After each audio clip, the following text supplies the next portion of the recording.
Si tu trades avec l'analyse technique, écoute bien cette vidéo parce que je vais la détruire.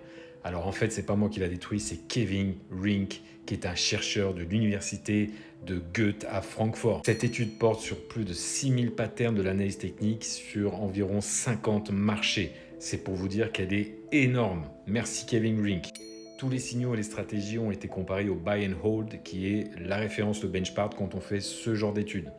Qu'a démontré l'étude, c'est qu'avant les années 2000, l'analyse technique était bien sûr utile et offrait un edge, mais avec le temps, les marchés deviennent de plus en plus efficients et donc c'est un phénomène darwinien. Les retail, les traders institutionnels, les HTF, les bots intègrent toute l'information du passé et donc tout ce qui est analyse technique est déjà intégré, déjà arbitré et donc ce n'est pas possible de l'utiliser pour avoir un edge. N'oubliez pas une chose, c'est que les HTF et les traders institutionnels sont des machines à bouffer les stratégies qui sont utilisées tous les jours. Et tous les jours, il y a une absorption du marché pour vous dire ne les utilisez plus parce que de toute façon, on connaît votre stratégie. Cette étude montre que sur certains marchés émergents qui sont peu efficients et qui ont peu de liquidité, l'analyse technique peut marcher. Le problème, c'est qu'en rajoutant les frais de transaction, eh bien, tous les gains sont complètement effacés, voire vous perdez de l'argent. C'est-à-dire qu'en utilisant l'analyse technique, non seulement vous n'y arriverez pas, mais en plus vous allez perdre de l'argent par rapport au buy and hold. Et donc l'utilisation de l'analyse technique est la raison principale pour laquelle la plupart des traders retail perdent.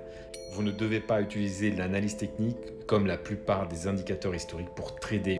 Et toutes ces formations bullshit et ces personnes sur YouTube qui vous montrent des analyses techniques ex post, c'est-à-dire qu'une fois que les graphiques sont réalisés, c'est encore pire. Ils vous montrent en fait des mensonges et ils vous racontent des conneries. Par contre, attention, que l'analyse technique ne soit pas rentable en l'utilisant telle quelle pour faire une stratégie, ça c'est ok. Mais l'analyse technique, bien sûr, peut vous donner une information, tout comme la volatilité historique, je l'ai déjà dit, qui est importante et qui vous permet de comprendre la structure du marché. D'un côté, l'analyse technique en soi ne vous apportera aucun edge en termes de stratégie. Par contre, utiliser l'analyse technique dans le cadre d'un système de trading, oui, puisque l'analyse technique est utilisée tous les jours en parallèle de l'order flow et qu'elle vous apporte une compréhension de la structure du marché, donc elle apporte sa propre information, tout comme la volatilité historique en apporte une. Donc ce n'est pas parce qu'une information historique n'apporte rien en termes de hedge qu'elle n'est pas utile dans un système de trading qui vous apportera un hedge.